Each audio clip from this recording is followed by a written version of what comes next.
let me first, can you hear me okay? Yes, sir. Let me first of all congratulate Wally and all the members here of the Freedom Foundation and what they're doing in terms of inspiring and getting folks like you in here to learn what our country's about if you don't understand that now. It's just a remarkable indication of what the story of this country is about. General, is that on? Can you hear me better? I can sing too if you ask me. But again, it's a remarkable indication of what this country is about. And I want to talk a little bit about myself later, but let me talk about some other things in general. And when Hershey was talking about being a Japanese American, I was up in Detroit this over the weekend. And the event was involvement with the Moffett Marines and the Tuskegee Airmen. And this story is a remarkable American story, just like his is a remarkable American story. Back in World War II, there were no black in the Marine Corps, and they decided to bring blacks in the Marine Corps. And they came in totally in a segregated unit, and they had to train themselves. And they did such a remarkable job in the Pacific. Here, probably 3 or 4 years ago, they all received the Congressional Gold Medal, the whole unit, as well as the Tuskegee Airmen, as well as Japanese Americans. It was a wonderful unit associated with Japanese Americans.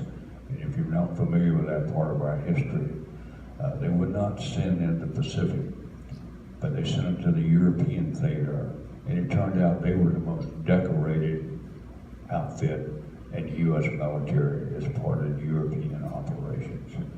And the country, you know, is, we've got our awards, but the greatness of this country is we recognize those. And it's remarkably been recognized by going back in history and looking at the experiences and the commitment and the loyalty and the love of this country. Those 3 groups of individuals and how they demonstrated that loyalty and love of this country on the battlefield. And that remarkable experience and how they presented themselves on the battlefield has been recognized this country by the 3 groups receiving the Congressional Gold Medal. And I had the chance to present the 2 families, the Marines for the seats, present to their families the Congressional Gold Medal.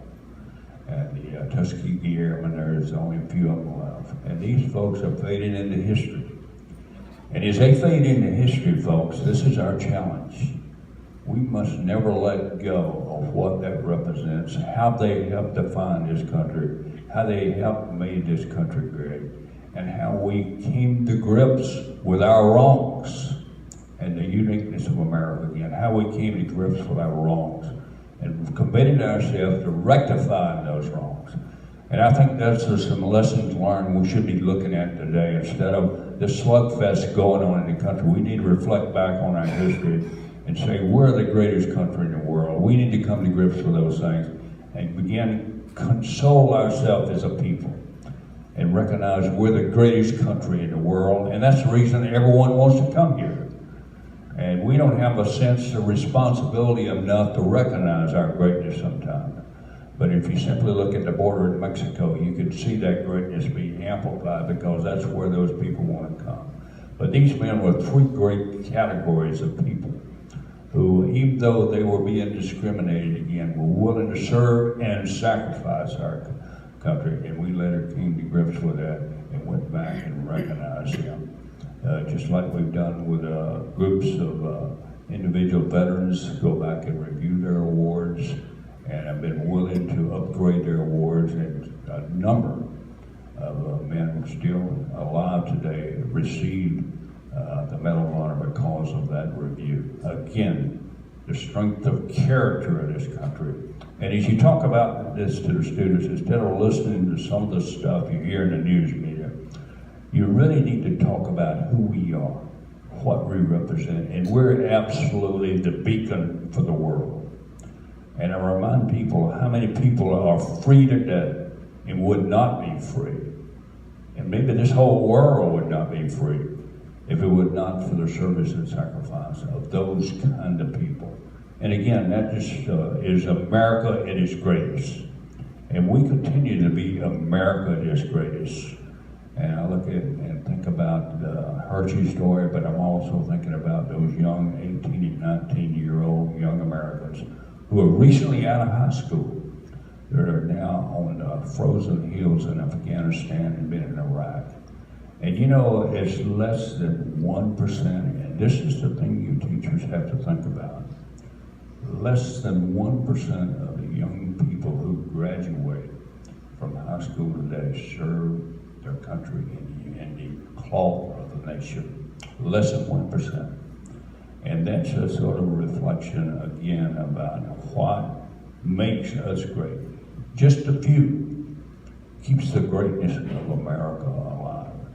So I think that's an interesting story to take back to your students and to take back to your communities. We stand on the basis of freedom because of a very few. And that's always been the case. And think about the area you're currently in.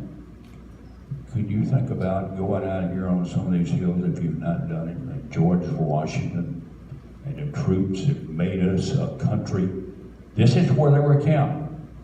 And this is where they almost froze to death. And this is the place where we almost lost America as we think about it today. And these are these hallowed grounds around here. And you know, every one of these stories is so meaningful to our history, as Hershey says. And I listen to him talk about his experiences and how many young men and now young women have those similar experiences. And what do we owe them? What do they mean to what we are as a people? And it's just good to tell those stories and just remember. That's what teaching and that's what history is about. People said you don't need to relive history. I say, bull. You need to relive history every day because history defines who we are.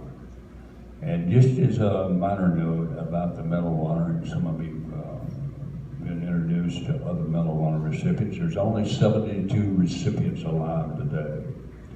We've got, I think it's 4 from World War II, 5 from Korea, then a larger number from Vietnam, and only 14 from the war of terrorism. And they're all committed, and I talk to them all the time, they're all committed to helping any way we can and reminding people through you, and we'll do that through you because we're small in numbers, so we need to do it through you. We need to tell what we can as a story and what inspired us and what made us define ourselves on the battlefield, and let you go back to the classrooms and impart, hopefully, elements of that story to your students and remind them of this opportunity to live here. So I hope that's one of the messages you really take away. As far as myself, I'm just an old Georgia boy. And I grew up down on a big farm down in Georgia, and lived there until 1957. All the thing my dad and mom knew how to do is work. So I've really been, I'm soon be 79 years old, so I've been working ever since I was 4 years old. So it's been a couple of days, and this work was always part of my culture and what my experiences were, and that was a fact of life back in those days. And I grew up there and I went through a very small school. As a matter of fact, my high school class had 26 graduates in it. And I went back here most recently, if you forget my math, but I graduated in 57, so you can do the math. And I went back to a high school graduation, and they don't really look the same as they used to. I'm not sure about it. And even some of my old girlfriends didn't. I gotta say that too. But those experiences are fun. And I went off to a military school in North Georgia College, which is comparable to the Citadel and BMI. And spent it there 1 year, but I wanted to be an engineer. So they didn't have a curriculum in engineering. So I decided to go off to a school I could be I could study engineering. And there was two choices. There was Georgia Tech, and there was Auburn University. And I went up to Georgia Tech, and I'll be very honest, ladies, there was only 12 ladies going to Georgia Tech. And I went over to Auburn University, and those were the best looking ladies I've ever seen. So the decision was made for me. And I stayed there and studied engineering until 61, and I got my draft notice. And Uncle Sam said, you know, you're coming to see us, but we'll give you a chance to graduate. And interestingly enough, during as far as the program the Marine Corps has, I chose what's called Platoon Leader Class, which, by the way, is a great program for those who don't want to go through ROTC or some of the other programs. And I chose to get into the PLC program. The reason I chose the Marine Corps in that program was this good-looking Marine major showed up, and he began to explain to me all the various aspects of the Marine PLC program, which, by the way, meant I had to go to 2 boot camps in one summer, because I wasn't smart enough to join it when I was a sophomore, where I could sort of split the summers.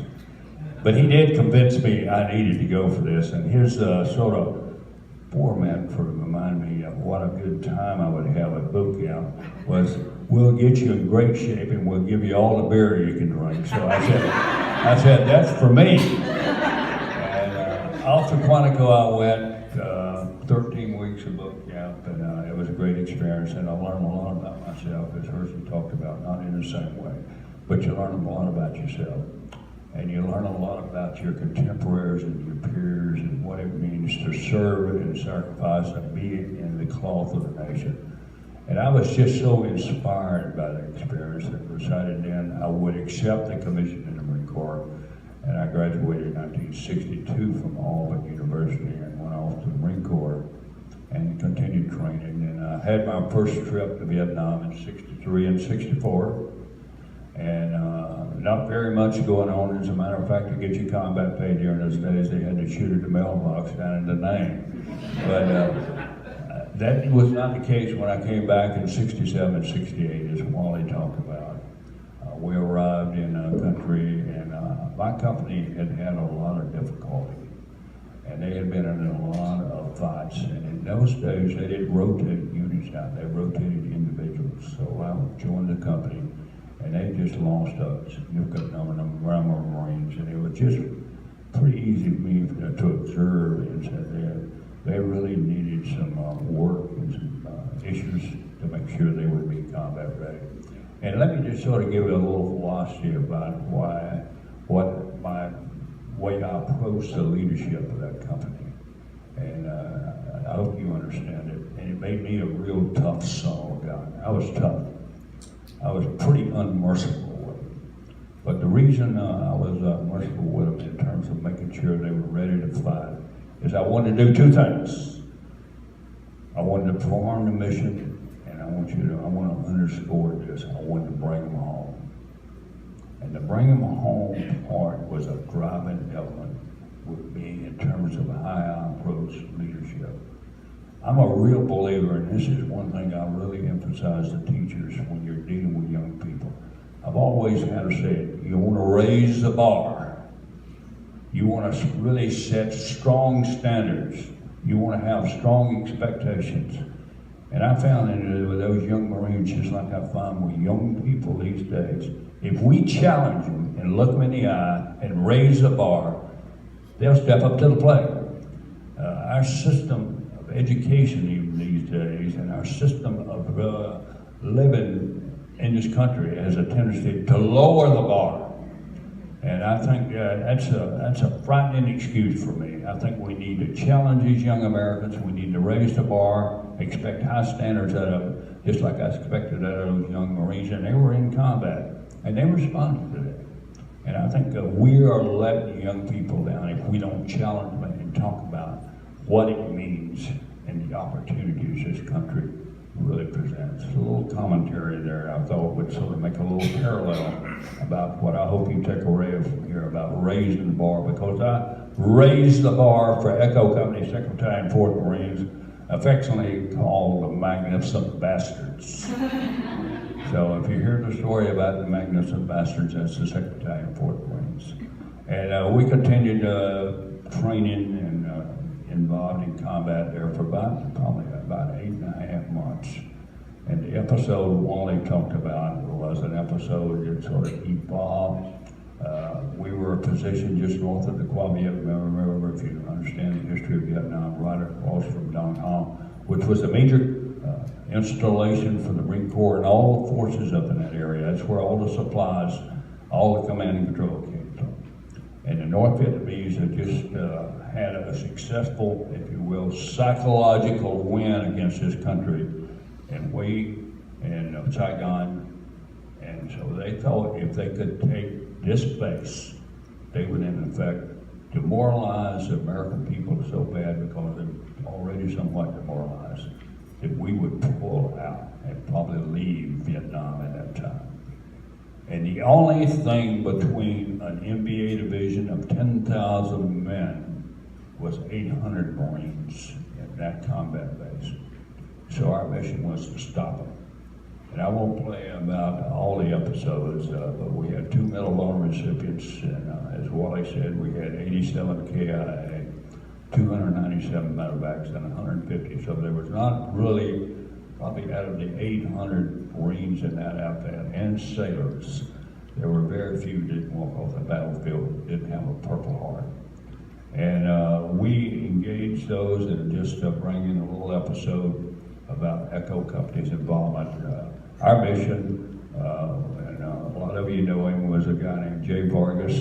Jay had his company pinned down inside the little village of Dido, they call it. And my job was to go sort of get involved with his company and try to take that village. And incidentally, the day before, another Marine company had attempted to take that village. And they were totally stunned. The company commander and all the officers were killed, and the company was really just sort of wiped out. And what my job was to go across that same rice paddy the next morning at 5 o'clock and attempt to link up with Jay Vargas and his company and take that village. And this is the greatness of the young men, their spirit, and what defines us in terms of how we operate any place we're involved with young people. The greatness of these young men at 5 o'clock in the morning, I said, "Fix bayonets!" Because I understood what we were up against, and I really need something to inspire them and tell them this is for real. And we've got to be prepared to move forward because we have a company in jeopardy. And they went down range, and I had 180 Marines in that company. And they went down range. And when that fight was over, there was only 35 Marines out of 180 from Echo walking. The rest of them had been killed and wounded, but they succeeded. And this was not over for us. As we succeeded taking Dido, another company moved through, and about 300 yards from where we were located, this company had only about 80 Marines, and they were getting surrounded and fixing to be wiped out. And I told the Marines from Echo, I said, "I'm not telling you to go, and this is one I didn't order them to go." I said, "We need to help our fellow Marines." Every one of them volunteered to get in this fight again after witnessing it being associated with the earlier fight, and basically moved up and were able to help extricate this company and keep them from being totally wiped out. At the end of the day, and about a day later, I'd been shot in medevac. The episode was over, and the North Vietnamese left the battlefield, and they left about 4,000 North Vietnamese who were killed on that battlefield. So we totally, 800 Marines with good support arms, like Wally and his helicopter, totally destroyed that North Vietnamese position and sort of saved the day. And I always said, they didn't do it for anyone other than their buddy. They looked at their buddy to the right and to the left. And the thing you love about these young people, they did it more because they didn't want to let their buddies down. And I think that has to be another thing you have to talk about. As you talk to young people, you want to make sure you inspire in them not to let their parents down, not to let their country down, most of all, not to let themselves down. And if we can sort of carry that message of not letting themselves down and get back to this notion of raising the bar. The final episode in Vietnam, and that was not over for me. I thought it was. And I went back again in 74 and 75, and I thought it was over, and I was leaving South Carolina, going to Vietnam, and my wife was saying goodbye at the airport. She said, "You're not going back to Vietnam, are you?" I said, "No, the war is basically over." I arrived in Okinawa, and 10 days later, the division commander, not even my regimental commander, called me and said, "Livingston, you got a good deal before you." He put me aboard the Blue Ridge, the command and control ship, where we're going south. And we understood that South Vietnam was probably going to fall. And our responsibility was to prepare for the evacuation of Saigon and the evacuation of Phnom Penh in Cambodia. And we got down and went through what is called the RV in a back, and we evacuated a lot of people. And suddenly, I got caught in Saigon at old McBee compound. And this Army Major General said, "I'm out of here, Major. I understand you're with this command and see who has the responsibility for doing the evacuation of Saigon." And he handed me an execute message. And he said, "Execute," and this was coming from Gerald Ford, "execute frequent when the evacuation of Saigon." And I was there from that operation really from the beginning to the end. And almost on the last helicopter going out, there was 2 helicopters that were left on the embassy to get out the remainder of the embassy Marines. Other than that, I'd been aboard the last helicopter. And I can claim one fame out of this operation other than being there. I was one of the few American forces that got bombed by an aircraft down at Tan Son Nhut Airfield. And what happened there was a South Vietnamese pilot flew off the runway at Tan Son Nhut, went down range, went over to the other side and come back and bombed dogs. So I survived the bombing, I survived all kind of things associated with that operation. But it was absolutely a magnificent operation. And the story about this, I would leave you the sadness of it. And it just sort of, I think about it, I think about the Battle of Dido and other battles, but I think about this more than I do anything.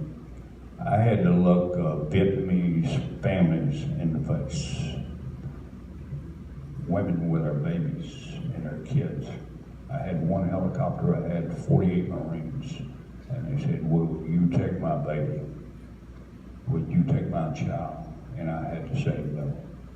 And of all the things I recall about the closure of that war is the fact that I'm telling people no with the understanding that they would probably be killed as soon as the North Vietnamese took over that area, because these people had worked for the government of the U.S. In the country when we were there, and it was just such a sad day. And this is the thing that I would say the lesson learned about Vietnam. If you don't have the will, don't get involved. And I remind people about Afghanistan, and all the people were going, we go into Afghanistan, we go into Iraq, and people were asking me to give speeches. I would replay that episode in my life. And I said, if we don't have the will, don't do it. The worst thing we can do is get involved and walk away like we did in Vietnam, because simply we had the capability and we didn't have the will. So that was one of the things that I reflect on in my career. And I had a wonderful career in the military. I commanded everything from a platoon to a force. And my last command had 100,000 Marines in it. And I had all the great experiences in the Pentagon. I was there when they made the decision to go to Panama. And, I was spring sitting around the table, and I got Colin Powell, I got the Joint Chiefs of Staff head, I got the Secretary of Defense, I got all those people sitting around the table, and I'm fixing to get the hook. But I would say my experiences are just so unique and such a great opportunity just to have worn the cloth of the nation. And I say that, just with something, I want to amplify that. to have the opportunity to serve and sacrifice this nation, for this nation, is just a great feeling on my part. But I would tell you, teachers, you have the greatest opportunity in the world, and in your service and sacrifice and dealing with young Americans and imparting into them great knowledge, but forcing them to raise the bar. I tell you, it's such a wonderful thing that you're doing. I congratulate you for choosing that profession. And if we don't have good teachers, and we don't have good commitment out of those teachers, and we don't have a good knowledge base about America as far as the teachers who are teaching our young men, and we don't talk about history, and we don't talk about who we are and how great we are missing an opportunity. Thank you very much.